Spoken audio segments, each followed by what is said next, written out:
সন্ধ্যা নামার আগেই আকাশ ঢেকে গিয়েছিল ঘন কালো মেঘে। নিউটাউনের উঁচু ফ্ল্যাটগুলো যেন সেই অন্ধকারে কোনো গোপন বার্তা পাঠাচ্ছিল কারো উদ্দেশ্যে। শহরের ভিড়, আলো, ক্যামেরা আর ব্যস্ততা সবকিছুর মাঝেও বাতাসে ছিল এক অদ্ভুত চাপা উত্তেজনা, যেন কিছু একটা ঘটতে চলেছে, কোনো চক্রান্তের পর্দা সরে যাওয়ার মুহূর্ত আসন্ন। সেই অদ্ভুত চাপা অস্থিরতার মাঝেই মঞ্চে উঠে এলেন মমতা বন্দ্যোপাধ্যায়।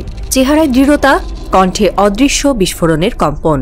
তার প্রথম কথাতেই জেগে উঠল দুই বাংলার ইতিহাস। আমি এখনো জানি না বাংলাদেশ কত লোককে ফেরত পাঠিয়েছে। এই বাক্যের পর যেন হঠাৎ থেমে গেল চারপাশের শব্দ। ক্যামেরা ক্লিক বন্ধ হয়ে গেল, নড়েচড়ে বসল কলকাতার সাংবাদিক মহল। পরবর্তী কয়েকটি বাক্যে যেন ধরা পড়ল এক রাষ্ট্রের নিষিদ্ধ ইতিহাস। তিনি বললেন, ভারত সরকারের প্রচ্ছন্ন সহযোগিতায় বাংলাদেশের ক্ষমতাচ্যুত আওয়ামী লীগের শীর্ষ নেতারা কলকাতায় আশ্রয় নিয়েছে। এই বক্তব্যে শুধু যে ঘূর্ণি উঠেছে দুই বাংলার রাজনীতিতে তা নয়, আরও গভীরে ছায়া ফেলেছে দক্ষিণ এশীয় কূটনীতির অন্দরে। কলকাতা শহর হঠাৎ করেই এক আন্তর্জাতিক গোপন কেন্দ্র হয়ে উঠেছে, যেখানে রাজনীতি, শরণার্থী এবং কূটনীতির সীমানা মিশে যাচ্ছে এক অজানা রহস্যে। একসময় রাজনৈতিক মিত্র, আজ যেন অদৃশ্য দূরত্বে বিভক্ত দুই প্রতিবেশী। স্বৈরাচারী শেখ হাসিনার রাজনৈতিক পরাজয়ের পর বাংলাদেশ জুড়ে শুরু হয়েছে ধরপাকড়, তদন্ত আর বিচারিক হুলিয়া। সেই পরিস্থিতিতে গুঞ্জন ছড়িয়ে পড়ে আওয়ামী লীগের বেশ কয়েকজন শীর্ষ নেতা, গোয়েন্দা কর্মকর্তা ও ব্যবসায়ী নাকি কলকাতা এবং পার্শ্ববর্তী রাজ্যগুলোর নির্জন ফ্ল্যাটে গা ঢাকা দিয়ে রয়েছেন। মমতা বন্দ্যোপাধ্যায় এই গুঞ্জনের ইন্ধন জুগিয়ে বললেন, ভারত সরকারি অতিথি হিসেবে কয়েকজনকে রেখেছেন, পার্শ্ববর্তী দেশের সমস্যা হয়েছে বলে আশ্রয় দেওয়া হয়েছে। তার এই বক্তব্য শুধু আভাস নয়, যেন ইঙ্গিতপূর্ণ বার্তা, ভারতের মাটি এখন রাজনৈতিক পরাজিতদের জন্য নিরাপদ আশ্রয়। কূটনৈতিক পর্যবেক্ষকদের মতে কলকাতার কিছু জায়গা ধীরে ধীরে রূপ নিচ্ছে এক ধরনের ছায়া নির্বাসনের কেন্দ্রে, যেখানে রাজনৈতিক অতিথিদের ঠাঁই দেওয়া হচ্ছে, অথচ জনসম্মুখে সে সত্য স্বীকার করা হচ্ছে না।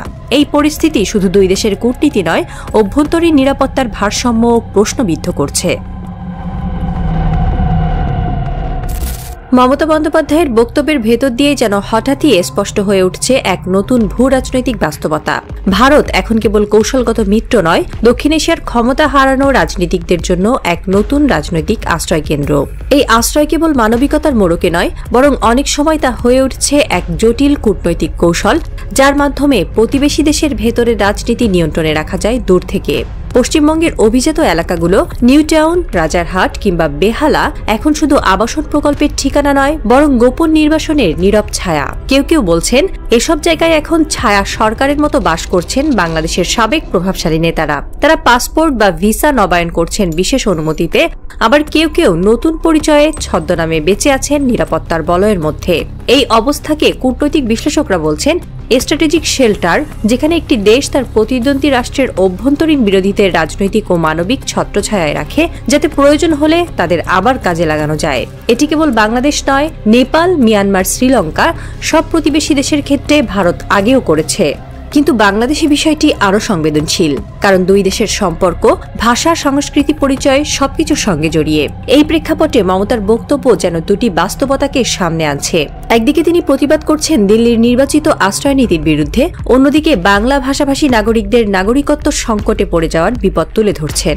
এখন প্রশ্ন হচ্ছে, এই আশ্রয় কেবল কূটনৈতিক খেলা, নাকি ভবিষ্যতের কোনো বৃহত্তর রাজনৈতিক হিসাবের ভিত্তি? ভারতের বর্তমান পররাষ্ট্রনীতি কি এশিয়ার নতুন রূপান্তরে এক কুখ্যাত ভিলেন হয়ে উঠছে?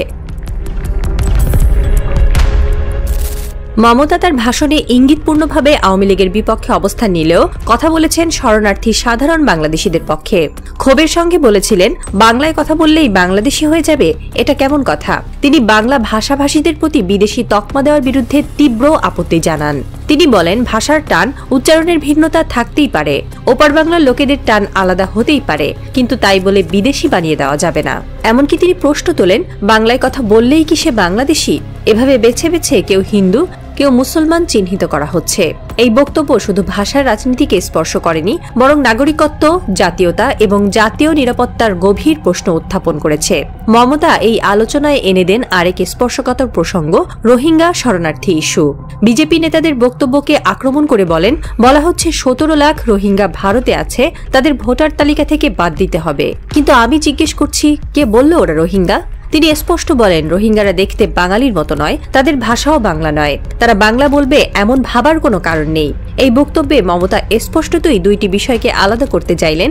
একদিকে রয়েছে শরণার্থী রোহিঙ্গা ইস্যু, অন্যদিকে বাংলাভাষী ভারতীয় নাগরিকদের অসম্পূর্ণ বিচারে বিদেশি বানিয়ে দেওয়া হচ্ছে। মমতা ব্যানার্জি একজন মুখ্যমন্ত্রী, আবার এক বাঘিনী। দিল্লির দাপট, স্বৈরতান্ত্রিক দৃষ্টিভঙ্গি আর একচেটিয়া পররাষ্ট্রনীতির বিপরীতে দাঁড়িয়ে থাকা তার অবস্থান যেন এক অনড় প্রতিবাদের প্রতিচ্ছবি। তিনি স্পষ্ট করে দিয়েছেন, বাংলাদেশের রাজনৈতিক দস্যুতা, স্বৈরাচার এবং শেখ হাসিনার দল আওয়ামী লীগের প্রতি তার বিন্দুমাত্র সহানুভূতি নেই। কিন্তু আশ্চর্যের বিষয় হল, এই কঠোর রাজনৈতিক অবস্থানের বিপরীতেই রয়েছে মমতার এক আবেগঘন মানবিক দৃষ্টিভঙ্গি। দিল্লির কেন্দ্রীয় সরকারের সঙ্গে তার সম্পর্ক বরাবরই ছিল টানাপোড়েনপূর্ণ। কখনো রাজনৈতিক, কখনো প্রশাসনিক দ্বন্দ্বে জড়িয়ে পড়েছেন, কিন্তু সেসব সংকটে কখনোই তিনি পশ্চিমবাংলার মানবিক অবস্থান নিয়ে আপোস করেননি। বিশেষত শেখ হাসিনার স্বৈরশাসনের বিরুদ্ধে বিক্ষোভরত ছাত্র জনতার প্রতি তার অকুণ্ঠ সমর্থন বরাবরই ছিল।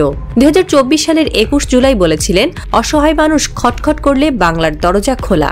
আসলে মমতা ব্যানার্জি শুধু একজন রাজনৈতিক ব্যক্তি নন, তিনি পূর্ব বাংলার ইতিহাস, বেদনা ও গণ আকাঙ্ক্ষার এক জ্যান্ত ভাষ্যকর। তিনি জানেন, এই সীমান্ত রেখা শুধুই ভূগোল নয়, এ এক বহতা ইতিহাস, যেখানে বেদনা, প্রেম, মুক্তির গল্প জড়িয়ে আছে। ঠিক সেই ইতিহাসের পেছনে দাঁড়িয়ে তিনি বলছেন, দিল্লি সেবাদাস আওয়ামী লীগ নয়, মানুষ আগে। কলকাতার দক্ষিণ শহরতলির এক প্রাইভেট অ্যাপার্টমেন্ট কমপ্লেক্সে হঠাৎ পুলিশ টহল শুরু হয়েছে। বাইরের লোকেরা বলছে জঙ্গি সন্দেহে খোঁজ চলছে, কিন্তু ভেতরের মানুষ জানে ওখানে গা ঢাকা দিয়ে আছে শেখ হাসিনার একসময়কার প্রভাবশালী মন্ত্রী। তার মুখে এখন মুখোশ, কথায় এখন চুপচাপ, চোখে ঘুম নেই। মমতার সর্বশেষ বক্তব্যে কাঁপছে তাদের বুক।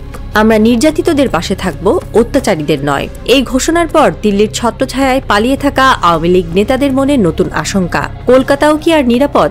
তাদের আশঙ্কা, একদিন আচমকা জনরোষ নেমে আসবে এই আশ্রয়কেন্দ্রের দরজায়, বা হয়তো মমতার প্রশাসনই হঠাৎ জানিয়ে দেবে, এই শহর আপনাদের নয়। ছাত্রের জ্বালানো আগুনে যখন জনতা গর্জে ওঠে, তখন স্বৈরাচার পালিয়ে বেড়ায় ছায়ার নিচে। কিন্তু পৃথিবীর কোনো ছায়া তো আসলে আশ্রয় দেয় না চিরকাল।